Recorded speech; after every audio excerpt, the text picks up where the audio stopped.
Law हर बच्चे को आ जाती है, जो भी स्टूडेंट पेपर दे रहा है उसके लिए लॉ एक स्ट्रॉन्ग पार्ट होता ही है, क्योंकि वो इतने टाइम से लॉ पढ़ता आ रहा है। जी।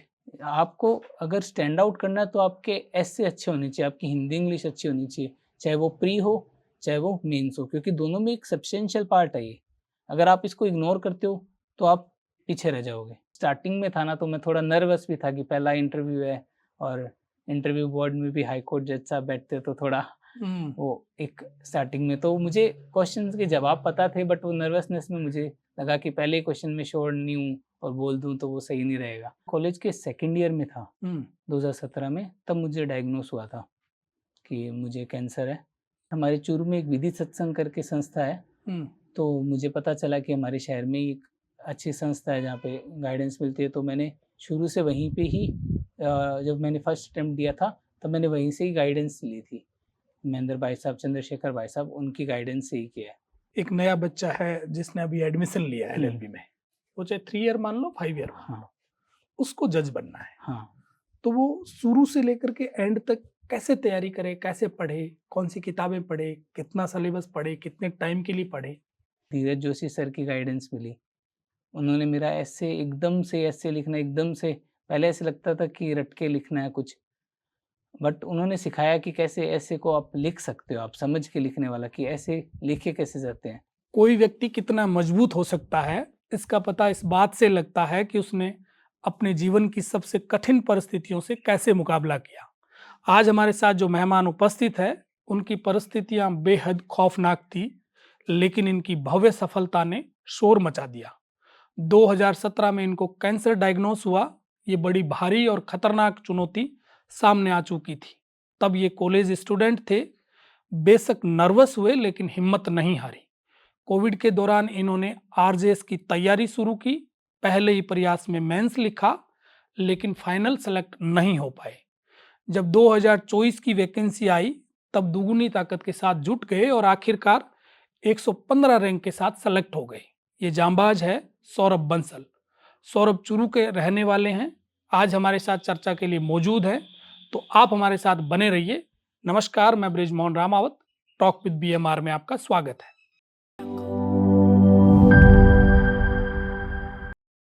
सौरभ, टॉक विद BMR में आपका बहुत बहुत स्वागत है। Thank you so much. आपको बधाई, शुभकामनाएं। Thank you. RJS बन गए आप? हाँ बिल्कुल सर। क्या रैंक आई है आपकी? सर मेरी 115 रैंक है। 3 ईयर LLB हुई या 5 ईयर? मैंने BA LLB किया है। अच्छा। MIT यूनिवर्सिटी जयपुर से। तो आपने कब डिसाइड किया कि मुझे जज बनना है? देखो, कॉलेज में थे तब कन्फ्यूज़न था कि जज बनना है या प्रैक्टिस करनी है, क्योंकि जैसे देखते थे वैसे माइंड बन जाता था कि किसी बढ़िया एडवोकेट से मिले तो अरे नहीं यही करना है, या किसी जुडिशियल ऑफिसर से इंटरेक्शन हुआ तो वो मन कर जाता था कि वो करना है। बट मेरे फाइनल ईयर्स में मैंने पापा के एक फ्रेंड है जो अपने चूरू फैमिली कोर्ट के अंदर DJ साहब थे, रमेश जी शर्मा। उन्होंने मुझे बोला कि ये लाइन मतलब फील्ड बहुत अच्छी है, इसमें एक बार आप आके देखो। तो फिर मैंने ये जुडिशरी के लिए प्रिपरेशन की। हालांकि मेरा लॉ करने का मोटिव भी उन्होंने ही, मतलब मोटिवेशन उन्होंने ही दिया था कि आप लॉ फील्ड में जाओ, क्योंकि सब साइंस, कोई मेडिकल उसमें जा रहा था, इंजीनियरिंग में, तो उन्होंने बोला आप इसमें आओ। तो फिर मैंने लॉ किया, फिर उनकी गाइडेंस से मैंने प्रिपरेशन चालू कर दी। फाइनल ईयर में आते आते प्रिपरेशन? हाँ, फाइनल ईयर तक तो कुछ भी नहीं किया था मैंने। बस वही कॉलेज में जो पढ़ा रहे थे उसको मैं कॉलेज में जो भी चलता था, लेक्चर चलते थे, मैं उसको सीरियसली लेता था। बाकी मैंने जुडिशियल मोटिवेशन से प्रिपरेशन फाइनल ईयर के बाद चालू की है। लॉ कब हुई आपकी? मेरी 2020 में हो गई थी लॉ। अच्छा, ये सेकंड अटेम्प्ट है? हाँ, मेरा सेकंड अटेम्प्ट है। पहले अटेम्प्ट में क्या रहा? पहले अटेम्प्ट में मैंने मीन्स लिखा था, बट मैं इंटरव्यू के लिए क्वालिफाई नहीं हुआ था। अच्छा। हाँ। तैयारी सारी घर बैठ के की या कहीं कोचिंग लिया आपने? हमारे चूरू में एक विधि सत्संग करके संस्था है, तो मुझे पता चला कि हमारे शहर में एक अच्छी संस्था है जहाँ पे गाइडेंस मिलती है, तो मैंने शुरू से वहीं पे ही जब मैंने फर्स्ट अटेम्प्ट दिया था तब मैंने वहीं से ही गाइडेंस ली थी। महेंद्र भाई साहब, चंद्रशेखर भाई साहब, उनकी गाइडेंस से ही किया है। ऑफलाइन पढ़ाई की? हाँ, ऑफलाइन। लॉ में स्कोरिंग क्या रहा आपका? मेरा लॉ में सिविल के अंदर 58 था और क्रिमिनल में 52। और हिंदी में क्या रहा? हिंदी में मेरा थोड़ा सा डाउन स्कोर था, 15 था। एंड इंग्लिश में मेरा 18 थे। इंटरव्यू में कितने नंबर थे? इंटरव्यू में 20। अच्छे नंबर थे? हाँ, इंटरव्यू से नंबर से मैं सैटिस्फाइड हूँ। अच्छा, पहले अटेम्प्ट में आपके कहाँ कमी रह गई थी कि सिलेक्शन नहीं हुआ? कुछ तो मेरी राइटिंग स्किल्स में कमी थी, कुछ मैंने प्रिपरेशन बहुत लेट चालू की थी क्योंकि मेरी कुछ हेल्थ इशू वाली स्ट्रगल रही थी, तो जिससे मैं साथ में कोप अप कर रहा था और साथ में मैंने प्रिपरेशन चालू की थी, तो थोड़ा-सा मेरे लिए वो उस टाइम पे मैनेज करना डिफ़िकल्ट था। बाकी कुछ मतलब मेरे एसे वाले पार्ट पे कमी रह गई थी, हुँ, जब मैंने फर्स्ट अटेम्प्ट दिया था मेंस के अंदर और कुछ लॉ में। तो राइटिंग मेनली अगर बेसिकली बताऊँ तो राइटिंग में ही मेरे इश्यू ज़्यादा रहा था। फिर राइटिंग प्रैक्टिस की है आपने हाँ, सेकंड मुझे अटेम्प्ट में? बिल्कुल मुझे फिर धीरज जोशी सर की गाइडेंस मिली। उन्होंने मेरा ऐसे लिखना एकदम से पहले ऐसे लगता था कि रट के लिखना है कुछ, बट उन्होंने सिखाया कि कैसे ऐसे को आप लिख सकते हो, आप समझ के लिखने वाला कि ऐसे लिखे कैसे जाते हैं। तो उसके बाद मुझे थोड़ा-सा कॉन्फिडेंस भी आया कि कैसे राइटिंग वाले पार्ट को आप हैंडल कर सकते हो, ऐसे कैसे लिख सकते हो। एंड लॉ का मैंने राइटिंग मतलब लिख-लिख के प्रैक्टिस किया। तो ये कब सिंस से स्टार्ट कर दिया था? ये मैंने फर्स्ट अटेम्प्ट होने के बाद में स्टार्ट कर दिया था। राइटिंग प्रैक्टिस 3 साल तक करी आपने? हाँ, मैंने की वो कभी थोड़ा बहुत रह जाता है कभी, हुँ, बट मैंने एक कंटिन्यू में रखा लिखना, ऐसे मैंने टाइमली वापस चालू कर दिए थे क्योंकि मुझे पता था कि मेरा ड्रॉबैक कहाँ पे है। मैंने एनालाइज़ किया कि मैं ऐसे में बहुत वीक हूँ, स्पेशली जब हिंदी ऐसे की बात हो या कैसे मुझे पैटर्न नहीं पता था, जो मुझे याद है मेरा पढ़ा हुआ टॉपिक आ गया तो मैं लिख सकता हूँ क्योंकि मैंने रटा था पहली बार। अनफॉर्च्युनेटली एक भी कोई टॉपिक पढ़ा हुआ नहीं आया। तो सेम मेरे को ये जब गलती रियलाइज़ हुई तो मैंने फ़ोकस किया कि मैं इसे समझूँ कि कैसे लिखे जाते हैं। हुँ। मगअप करने की जगह मैं इसको समझूँ, वो मुझे ज़्यादा बेटर लगा। फिर धीरज सर ने जो पैटर्न बताया, फिर मैंने उनको कंटिन्यू रखा कि मैं उनको लिखता जाऊँ, उनको चेक कराता रहूँ क्या गलती है। तो वो थोड़ा मेरे लिए बहुत बेनिफिशियल रहा। हिंदी और इंग्लिश की तैयारी लॉ के बराबर ही किया आपने। बल्कि ये आपको मतलब एक जैसे ऐसे लगता है कि लॉ ही सब कुछ है। लॉ हर बच्चे को आ जाती है। जो भी स्टूडेंट पेपर दे रहा है उसके लिए लॉ एक स्ट्रॉन्ग पार्ट होता ही है क्योंकि वो इतने टाइम से लॉ पढ़ता आ रहा है। जी। आपको अगर स्टैंड आउट करना है तो आपके एसे अच्छे होने चाहिए, आपकी हिंदी इंग्लिश अच्छी होनी चाहिए, चाहे वो प्री हो, चाहे वो मेंस हो, क्योंकि दोनों में एक सब्सटेंशियल पार्ट है ये। अगर आप इसको इग्नोर करते हो तो आप पीछे रह जाओगे और अगर आप इसमें अच्छे हो गए तो ये आपको आगे स्टैंड आउट कर देगा। तो ये मेरे मेरे हिसाब से इसको प्रिपरेशन साथ में करते रहना चाहिए। मैंने भी यही किया कि मैंने हिंदी इंग्लिश को कभी साइडलाइन नहीं किया। और माइनर एक्ट्स का क्या किया आपने? माइनर एक्ट्स जैसे क्या मेजर एक्ट्स में टाइम कंज्यूमिंग है, अगर एक एक्ट करते हो तो काफ़ी टाइम लगता है रिवीजन। माइनर है कि आप एक दिन में 2-2 3-3 माइनर एक्ट रिवाइज़ कर सकते हो। तो मैं मेरा स्ट्रैटेजी ये रहती थी कि मैं माइनर को वीक में 3 या 4 दिन माइनर को दूँ, जिसमें सिर्फ़ मैं माइनर करता था। अगर आप माइनर में इतने स्ट्रॉन्ग हो जाते हो, तो उसका आपको बहुत बेनिफिट मिलता है। क्यों? क्योंकि वेटेज बहुत अच्छा है माइनर का। अगर आप प्री में देखो या मेंस में देखो, एक तो डायरेक्ट बेस्ड क्वेश्चन आते हैं जी। माइनर में मोस्टली। हुँ। तो वो आपको कहीं न कहीं बहुत बेनिफिट मिलता है अगर आप उनको टाइमली रिवाइज़ करते रहो। अच्छा, जब आप माइनर एक्ट्स पढ़ते थे, उस दरमियान आप मेजर नहीं पढ़ते थे फिर? हाँ, मतलब पढ़ता भी था तो कुछ पार्ट रखता था। हुँ। एक टाइम डिवाइड कर लेता था कि मुझे, क्योंकि वो एक-एक चीज़ करते रहते हो तो आप थोड़ा-सा वो स्टीरियोटाइप हो जाता है और मोनोटोनस सा लगने लगता है कि फिर मतलब कंटिन्यूटी नहीं बनती। तो उसमें चेंज लाने के लिए की स्ट्रैटेजी बना ली कि 2-3 दिन माइनर कर लिया। 1 दिन माइनर किया, फिर 1 दिन मेजर, फिर 1 दिन माइनर, ऐसे कर के करना बहुत बेनिफिट रहा मेरे को। टोटल पूछूँ कि आपने पूरे सिलेबस को कितनी बार रिवाइज़ कर लिया? सर मैंने 10 से 11 बार तो फर्स्ट अटेम्प्ट से पहले ही कर लिया था रिवाइज़। अच्छा। माइनर, हुँ। मेजर उस टाइम पे कुछ मेरे छूट भी गए थे क्योंकि बहुत कम टाइम था मेरे पास। बट उसके बाद में मुझे मतलब नंबर्स में याद भी नहीं है कि मैंने कितनी बार रिवाइज़ किया है। क्योंकि जैसे ही एक सब्जेक्ट किया, उसको अगर 10-15 दिन हुए तो वैसे लगता है कि अरे यार! ये तो फेड होने लग गया, तो वापस रिवाइज़। तो मतलब काउंटिंग नहीं है कि कितनी बार रिवाइज़ किया है। माइनर तो एग्ज़ाम पास में आते तब तो डेली माइनर रिवाइज़ हो रहे हैं। 1 मंथ में 10 बार माइनर रिवाइज़ हो चुके हैं। तो वो रिवीज़न बहुत ज़रूरी था। अच्छा, लॉ के लिए कोई बुक प्रेफ़र की आपने?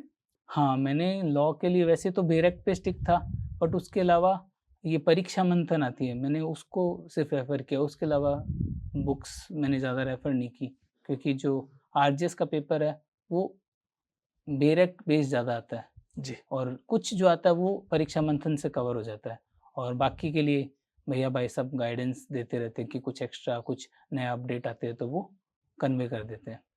हिंदी के लिए? हिंदी के लिए मैंने मानस, एक बुक आती है हिंदी व्याकरण की, वो, उसके साथ में ये प्रीवियस ईयर के क्वेश्चन आते हैं, दिशा पब्लिकेशन की आती है, जी। वो मैंने इंग्लिश और हिंदी दोनों के लिए मैंने वो ऑब्जेक्टिव बहुत सॉल्व किए इनके, क्योंकि कुछ एक फिक्स ऑब्जेक्टिव होते हैं, उनको नाम बदल के दे देते हैं, उनमें से आता है अगर आप वो बुक 2 बार सॉल्व कर लेते हो तो आपको हिंदी इंग्लिश में दिक्कत नहीं आती है। अच्छा, इंग्लिश भी आपने उसी बुक से किया? हाँ, दिशा से ही मैंने। उसके अलावा कुछ नहीं? हाँ, उसके अलावा मैंने कुछ नहीं। इंग्लिश मेरा थोड़ा-सा स्ट्रॉन्ग पार्ट है कंपैरेटिव टू हिंदी। मीडियम आपका इंग्लिश रहा? हाँ, मेरा इंग्लिश मीडियम रहा था शुरू से? शुरू से, तो मेरे को उसमें दिक्कत ज़्यादा नहीं आई। इसके अलावा आपने इंटरव्यू की तैयारी कहाँ की? इंटरव्यू की तैयारी मैंने जैसे कोचिंग से ही, ये जो विधि सत्संग संस्था है यहीं पे मैंने इंटरव्यू दिए थे। उसके अलावा इंदु पारिक मैडम हैं, उनको मैंने दिया। रमेश जी शर्मा है, जो जज साहब हाँ, थे, जज डीजे साहब साहब थे, थे। हाँ, उनको ही। और वो इंदु पारिक जी भी, वो भी हुँ। जज साहब ही है, तो उनको मैंने एक मॉक देने का ट्राई किया। बाकी भैया भाई साहब है, इनको मॉक दिया, तो वो उससे हो गया। बाकी मेरा एक अच्छा फैक्टर ये था कि मेरे फ्रेंड सर्किल बहुत अच्छा है। हम लोग सब एक ही स्टेज पे थे और सब साथ करते हैं। तो मेरा एक फ्रेंड, 5 जनों का फ्रेंड सर्किल है, तो हम आपस में ही दे लेते थे कि उन अच्छा। लोगों ने पैनल बना के मेरा ले लिया, फिर हुँ। हमने पैनल बना के उनका ले लिया। तो वो मेरे लिए बहुत बेनिफिशियल था।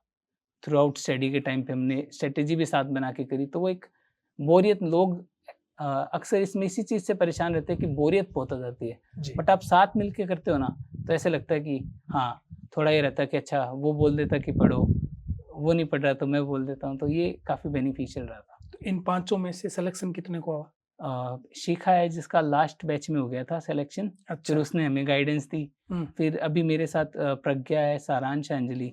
प्रज्ञा इंटरव्यू तक गई थी, सारांश का मेंस क्वालीफाई नहीं हो पाया था, बट अभी वो वापस से लग गए इस चीज़ में कि दोबारा ट्राई करने के लिए, मतलब कोई कि बात नहीं, अगली हाँ, बार सिलेक्शन हो हाँ, जाएगा उनका। बट उनका मेरा, नोटिफ़िकेशन आ ही चुका है अभी। हाँ, नहीं, उनका मेरा थ्रू आउट बहुत सपोर्ट रहा है। हुँ। मतलब हम लोगों ने साथ में ही जितना किया, साथ में किया। मतलब हमारे नंबर भी देखोगे ना, तो ऑलमोस्ट सब बराबर से लगेंगे, ऐसे लगेगा कि आस-पास बैठ के लिखा है इन्होंने। हुँ। बट वो कुछ कहीं न कहीं थोड़े बहुत नंबर से नहीं हो पाया उनका। बट उनका सपोर्ट मुझे ऐसा लगता है कि ये बहुत ज़रूरी है। अगर आप, कोई भी अगर आगे फ्यूचर में बच्चा प्रिपरेशन कर रहा है, अगर उसको एक अच्छा पार्टनर या ग्रुप मिल जाता है पढ़ने के लिए, तो वो बहुत बेनिफिशियल रहेगा आपको। अच्छा, आपका इंटरव्यू लाइफ़ का ये पहला ही है या आपने कोई और इंटरव्यू भी दिया है? मैंने कोई प्राइवेट जॉब में या कहीं और? नहीं, प्राइवेट जॉब में तो मैंने कभी इंटरव्यू नहीं दिया, बट इससे पहले मैंने जेएलओ का भी जो लास्ट वैकेंसी थी उसका इंटरव्यू दिया था, बट मैं इंटरव्यू क्वालीफाई नहीं कर पाया था। ये मैंने आरपीएससी में दिया था। तो इस इंटरव्यू में आपसे क्या पूछा गया? नंबर आपको बहुत अच्छे दिए।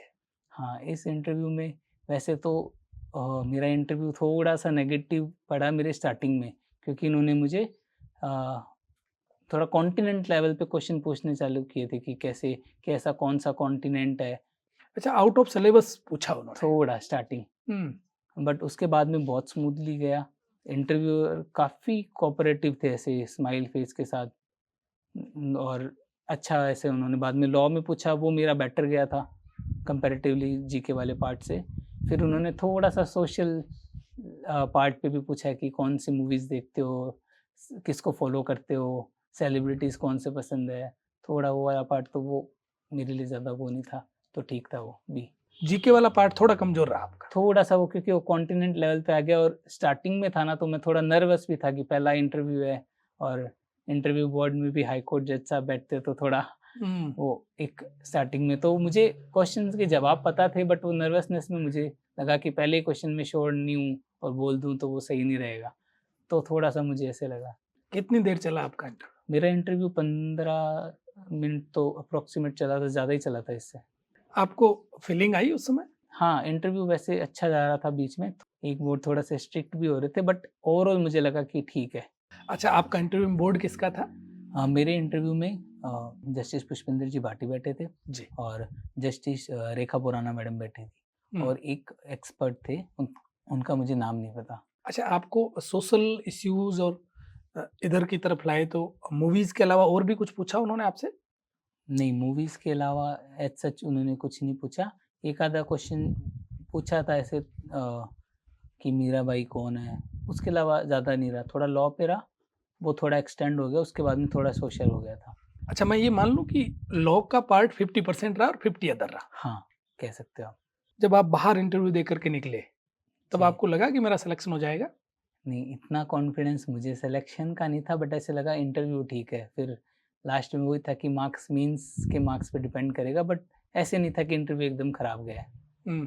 बट तो ऐसे था, मैं मॉडरेट था, मैंने वो पार्ट सोचा ही नहीं कि होगा नहीं होगा। मैंने सोचा मैंने मेरा दे दिया, अब मैं फ्री हूँ। जिस दिन रिजल्ट आने वाला था, उस हाँ। रात को नींद आई कि नहीं आई? जिस दिन लास्ट इंटरव्यू था कि उस दिन थोड़ा-सा ऐसे था कि नींद ऐसे था कि आएगी नहीं आएगी, या मतलब कब कब आएगा, आज आ जाएगा। बट ऐसे अगले दिन अनएक्सपेक्टेडली आया था वो, तो थोड़ा उस टाइम पे मैं नॉर्मल था, बट पहले दिन जैसे आप कह रहे हो थोड़ा-सा वो था कि हुँ। यार क्या होगा, क्या नहीं होगा। आपको कैसे पता चला कि मेरा सिलेक्शन हो गया? आपने खुद देखा? खुद भी देखा और मेरे पास फ़ोन भी आ गया था कि सिलेक्शन हो गया है। आपके देखने से पहले? एक कह सकते हो कि साइमल्टेनियसली हुआ अच्छा। कि मैं भी देख रहा हूँ, और मेरे उधर पास से फ़ोन फ़ोन आ भी रहा आ है। रहा है। आपका अंतिम गोल यही था, ये सपना था या अब इससे आगे भी कुछ और जाना है कहीं? नहीं, वैसे मेरा यही लास्ट कुछ सालों में मेरा यही गोल था कि मुझे आर्टिस्ट बनना है, कि एक अच्छा प्लेटफ़ॉर्म है हुँ।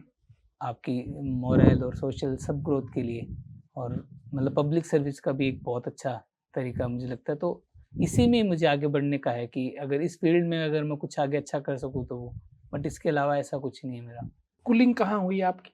मेरी स्कूलिंग चूरू से ही हुई है। Complete schooling? हाँ, हुँ। कंप्लीट नहीं, मेरा पहले पापा का जैसे बिज़नेस हरियाणा बेस्ड है, तो मैं वहाँ भी थोड़ा बहुत पढ़ा हूँ। उसके बाद में मेरी जैसे फैमिली पूरी दादा-दादी वगैरह सब यहीं रहते हैं, तो मैं उसके बाद के 7th-8th के बाद से मेरी स्कूलिंग यहीं है। और सब्जेक्ट क्या था आपके पास 11th में? 11th में मेरे पास पीसीएम थी। अच्छा, वही। इंजीनियर बनना था आपको? हाँ, हाँ, हुँ। मैंने कोटा में भी गोते खाए हैं, हुँ। लेकिन वो मतलब मैं इतना सीरियस भी नहीं था उस टाइम पे। आईआईटी करना था?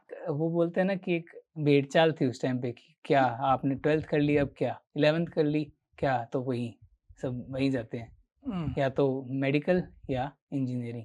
तो मैंने भी वही किया। मैंने आपको बताया था कि फिर रमेश अंकल ने मुझे बोला कि ये फ़ील्ड ट्राई करो आप, ये जी। अच्छी आने की वाली एक, मतलब एक तो बहुत जॉब भी बहुत अच्छी है जुडिशरी की, या आप एडवोकेसी भी करते हो तो वो भी बहुत अच्छी है। तो मैंने लॉ जॉइन किया था। 10वीं में स्कोरिंग क्या थी आपकी? सर ने ही पूछा तो ज़्यादा बढ़िया। हुँ। मेरी 10th में थी 68। वो अच्छे नंबर थे, ऐसा तो नहीं? फिर 12th में वो और कम हो गया ना, 12th में कितना? 12th में 58। पर हाँ, पीसीएम वाले नंबर नहीं थे आपके, हाँ, ये कह सकते हैं। हाँ।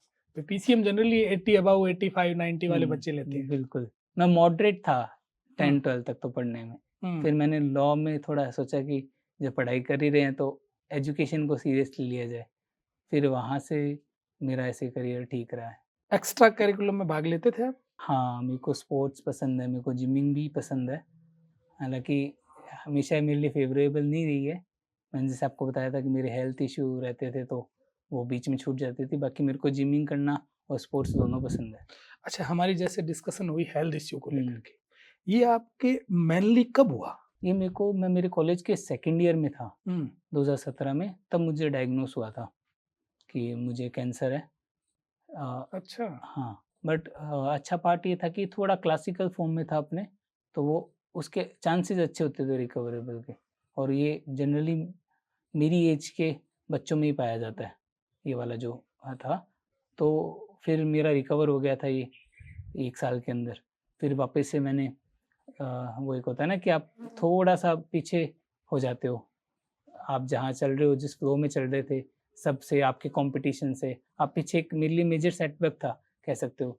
फिर मेरे पास उस टाइम पे ये था कि 2 ऑप्शन थे कि या तो मैं कॉलेज ड्रॉप आउट कर दूँ और कोई बिज़नेस में ध्यान दूँ, या कोई और चीज़ करूँ यहाँ पे रह के, या दूसरा ऑप्शन था कि मैं थोड़ी ज़्यादा मेहनत करके स्टैंड आउट होऊँ, क्योंकि मेरे घरवालों ने, उनका पूरा सपोर्ट रहा है, बट उनका ये था, उनको कंसर्न था कि इसको बाहर वापस ना भेजें। तो उन्होंने बोला कि तू अगर अच्छे नंबर लाएगा तो ही हम तेरी कंटिन्यू कराएँगे, अदरवाइज़ नहीं। अदरवाइज़ फिर यहाँ पे हमें, वहाँ पे तू हुँ। अकेला रहता है हॉस्टल वगैरह में, खाना-पीना अच्छा है नहीं। तो फिर उसके बाद में मैं वापस गया कॉलेज में, और सरप्राइजिंगली मैंने फर्स्ट रैंक होल्ड की थी उस सेमेस्टर में, कंटिन्यू 2 सेमेस्टर के अंदर। और उससे ये मैं डायग्नोस होने के बाद? हाँ, जब मेरा ट्रीटमेंट चल रहा था तब मैं साथ में पढ़ाई करता था। मैं इसको ऐसे नहीं लेता था कि अब क्या हो गया, क्योंकि मेरा घर का और फ्रेंड्स का सर्किल था वो इसको पॉजिटिव आपने था। हेवी नहीं होने दिया आपने नहीं, भाई। बिल्कुल भी नहीं होने दिया। मेरा ये रहता था कि ये हो गया ठीक है, लेकिन मेरे को अब जाना कहाँ है, मैं वो सोचता था। जैसे कि यहाँ मुझे एक वो चीज़ रिलेट करती है, शाहरुख खान का एक डायलॉग है, मतलब पिक्चर की अगर एंडिंग हैप्पी एंडिंग नहीं है, तो मान लो पिक्चर अभी बाकी है। तो मैं वही चीज़ सोचता था कि ये अगर फ़ेवरेबल नहीं है ना, तो यहाँ एंड नहीं है, अपने को कुछ और करना है, पिक्चर अभी बाकी है। पिक्चर अभी बाकी है। तो मैं वो सोच के आगे उसको कंटिन्यू लेके किया। हाँ, पॉज़िटिविटी लेके मैंने कंटिन्यू किया हुँ, और मैंने 2 semester continuous first top rank किए। हाँ, हुँ, जिसमें 1 सेमेस्टर कॉलेज में मेरे 10 सीजीपीए भी थे। अच्छा। तो वो और मेरे जिस लिए भी समय दवाई चल सरप्राइजिंग रही थी, हाँ, ट्रीटमेंट चल रहा था। हाँ, मतलब ट्रीटमेंट का रिकवरी फ़ेज़ था उस टाइम पे वो, कि आप ट्रीटमेंट से रिकवर हो रहे हो तब। फिर मतलब लाइफ़ आपकी स्मूथ हो गई, लेकिन फिर 2020 के अंदर दोबारा से एक मतलब 19 दिसंबर में दोबारा से एक वो हो गया कि मुझे दोबारा पता चला कि मेरे साथ ऐसी दिक्कत हो रही है। अच्छा, वापस? इसमें ये होता है कि एक बार रिलैप्स होने के चांसेस होते हैं इसमें, तो हुँ, वो रिलैप्स हो गई। तो अब मेरे लिए एकदम ही अलग थी, कोई दिशा नहीं थी कि कहाँ क्या करना चाहिए, कुछ नहीं।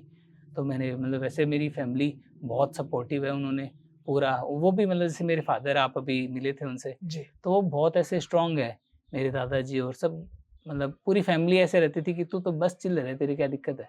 पढ़ बढ़िया से कर, तेरे को जो करना है, बढ़िया ट्रीटमेंट ले।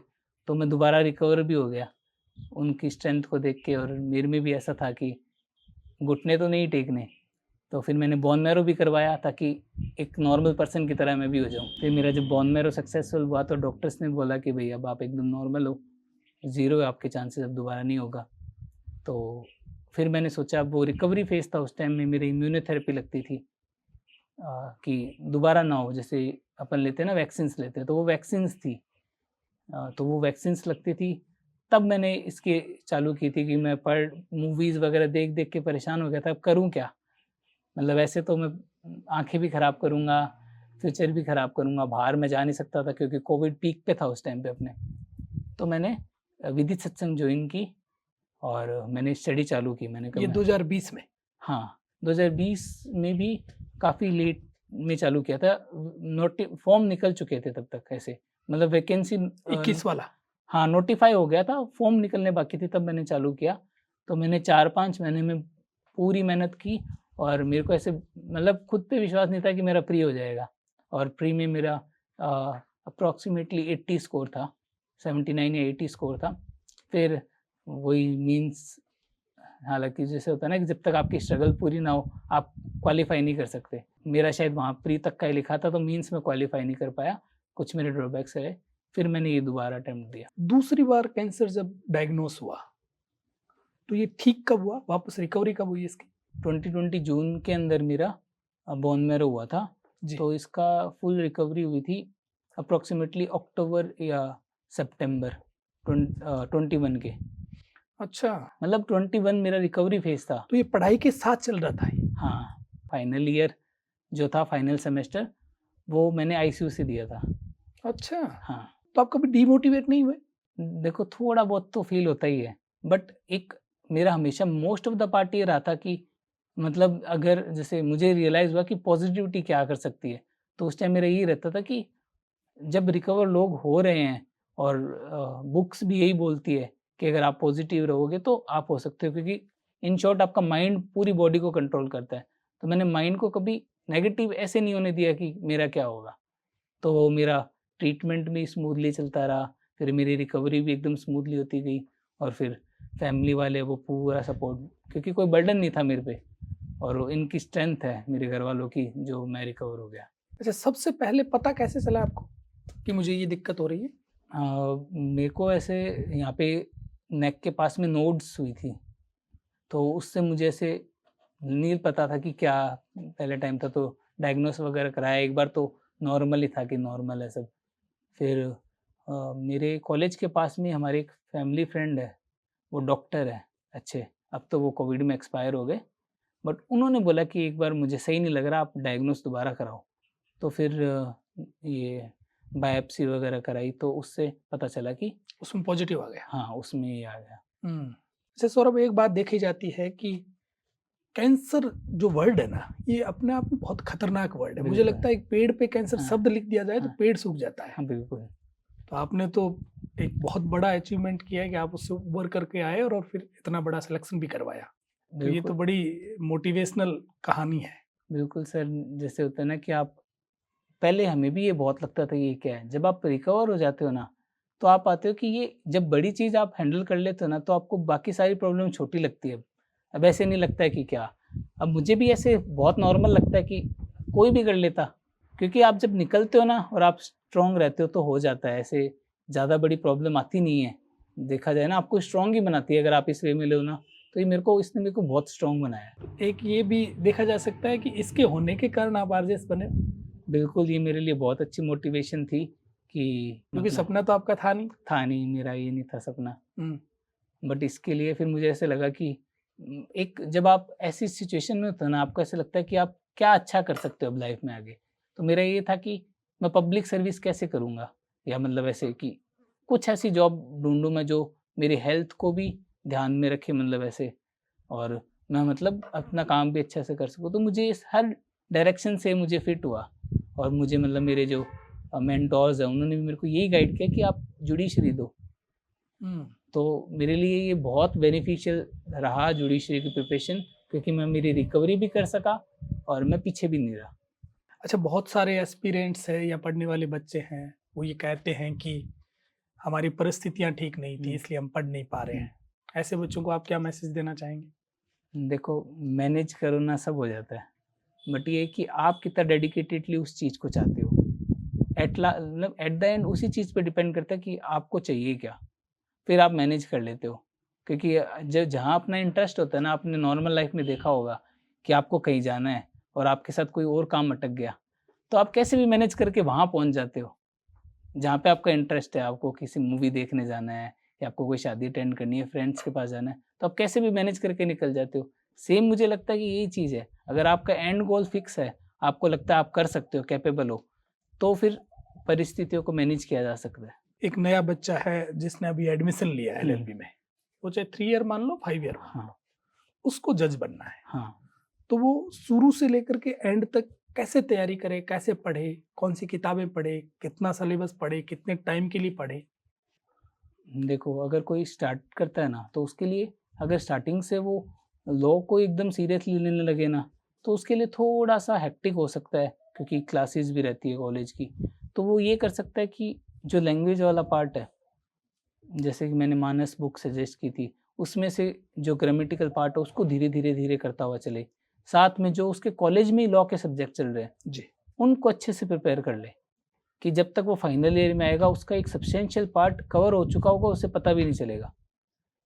ग्रामर, जैसे मैं बता रहा हूँ, हिंदी इंग्लिश 30 मार्क्स इंटरव्यू इसमें प्री में, और 100 मार्क्स इसके अंदर मेंस मेंस के में। अंदर। तो काफ़ी सब्सटेंशियल पार्ट है। अगर और इसमें स्कोर भी बहुत अच्छा हो जाता है अगर आप स्टार्टिंग से प्रिपेयर करो ना। और साथ में लॉ के सब्जेक्ट हो गया, जैसे फर्स्ट ईयर में लॉ ऑफ कॉन्ट्रैक्ट वगैरह आता है। जब आपको आईपीसी, सीपीसी पढ़ाया जाए, तो उनको इतना कर लो आप कि आप अगर खुद से बाद में करना चाहो, तो अच्छे से कर सको रिवाइज़ करके। तो यही लगता है जो कॉलेज में सब्जेक्ट पढ़ा रहे हैं, उन पे कमांड बना लो, और ये जो लैंग्वेज वाला पार्ट है, इतना सफिशिएंट होगा और राइटिंग प्रैक्टिस कब से शुरू करें?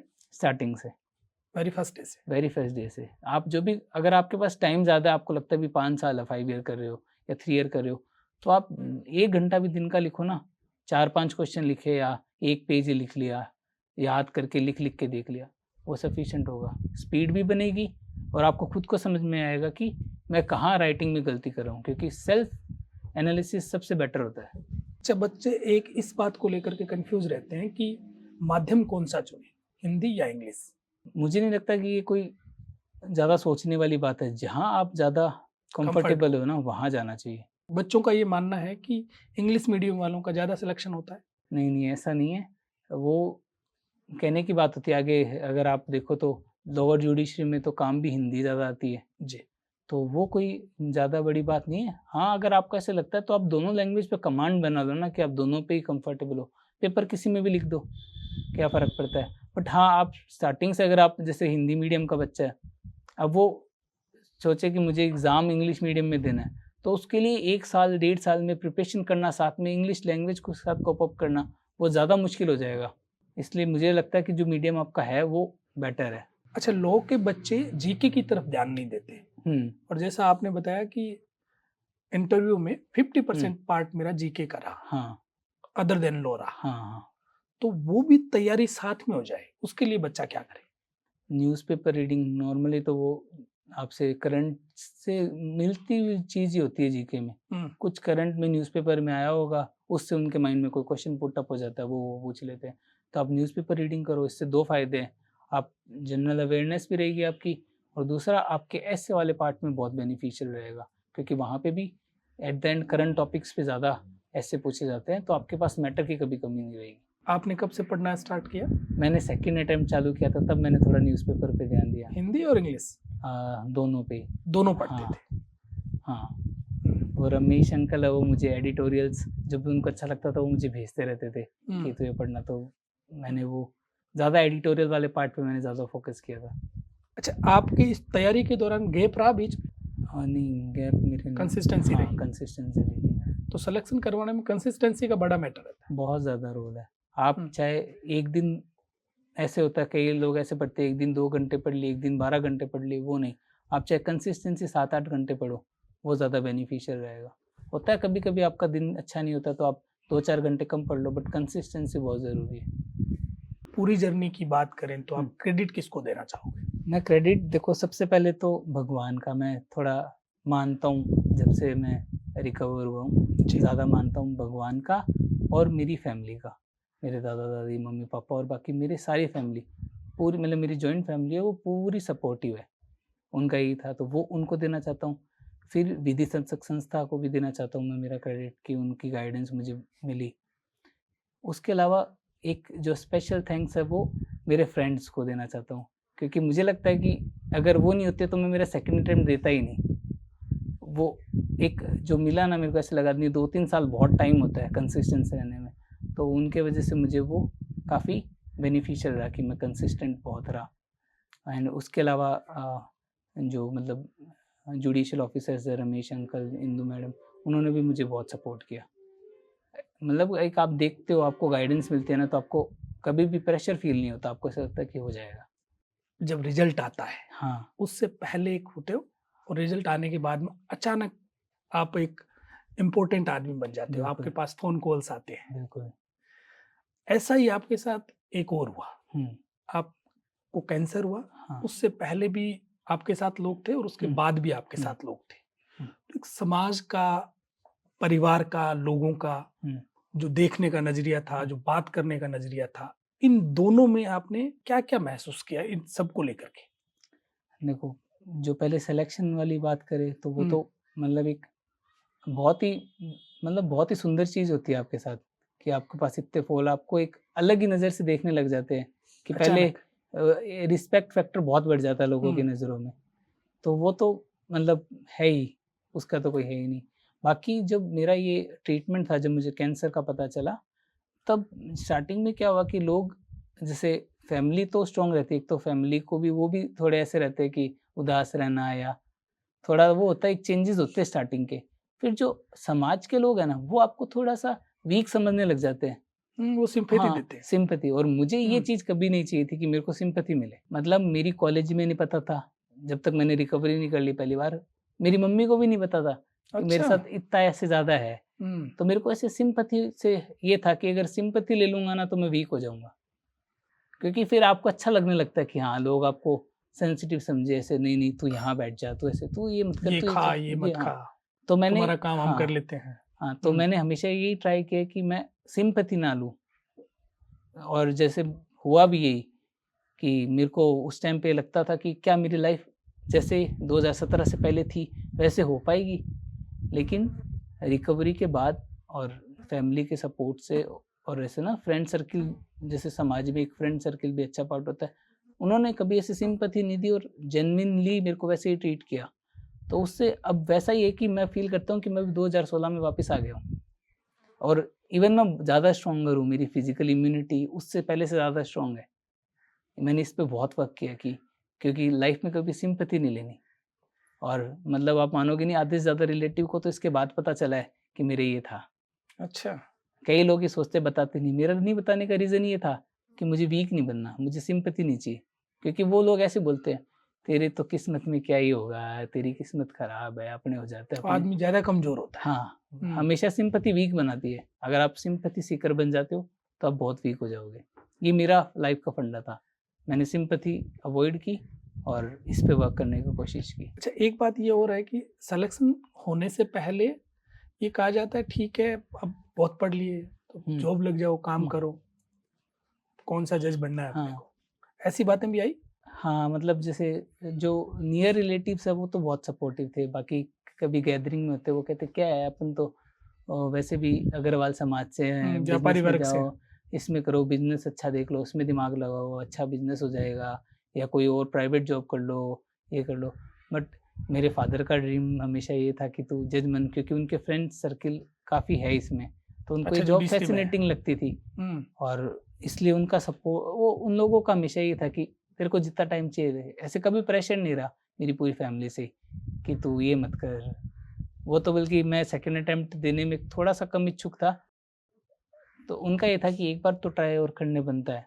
तो वो उनका सपोर्ट था कि मुझे मोटिवेट मिला, मोटिवेशन थी कि करूँ मैं। और आज आप इस जगह पर हो। हाँ, बिल्कुल। तो सौरभ, आपने आज हमारे साथ खूब सारी जानकारियाँ साझा की। आपने अपनी स्टोरी जो हमें बताई है उससे खूब सारे बच्चों को फ़ायदा होगा। बिल्कुल सर। आपने हमें समय दिया, आपका बहुत-बहुत आभार। थैंक यू सर, आपने भी ऐसे, क्योंकि मैं भी ये चीज़ लोगों तक कन्वे करना ही चाहता था कि हैंडल कर सकते हो चीज़ों को। जी। तो नहीं, ये तो मुझे कन्वे होना ही चाहिए। हाँ, तो हुँ। मुझे आपका माध्यम मिला, बहुत अच्छा लगा इंटरव्यू देकर। जी, थैंक बहुत-बहुत यू। आभार।